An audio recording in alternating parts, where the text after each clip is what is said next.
اخبار کی جھوٹی خبریں انسان خرید کر پڑھتا ہے اور قرآن کی سچی باتیں مفت میں بھی نہیں پڑھتا۔ آج کی آیت کا ترجمہ شروع کرتے ہیں۔ پناہ مانگتی ہوں اللہ کی شیطان مردود سے۔ شروع اللہ کا نام لے کر جو بڑا مہربان نہایت رحم والا ہے۔ جب یہ سب باتیں ہو لیں تو یوسف نے اللہ سے دعا کی کہ اے میرے پروردگار، تو نے مجھ کو حکومت سے بہرا دیا اور خوابوں کی تعبیر کا علم بخشا۔ اے آسمانوں اور زمین کے پیدا کرنے والے، تو ہی دنیا اور آخرت میں میرا کار ساز ہے۔ تو مجھے دنیا سے اپنی اطاعت کی حالت میں اٹھائیو اور آخرت میں اپنے نیک بندوں میں داخل کیجیو۔ اے پیغمبر، یہ اخبار غیب میں سے ہیں جو ہم تمہاری طرف بھیجتے ہیں۔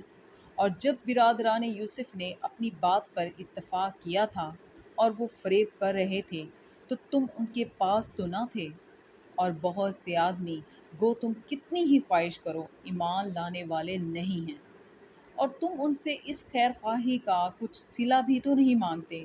یہ قرآن اور کچھ نہیں، تمام عالم کے لیے نصیحت ہے۔ اور آسمانوں اور زمین میں بہت سی نشانیاں ہیں جن پر یہ گزرتے ہیں اور ان سے اعراض کرتے ہیں۔ صدق اللہ العظیم۔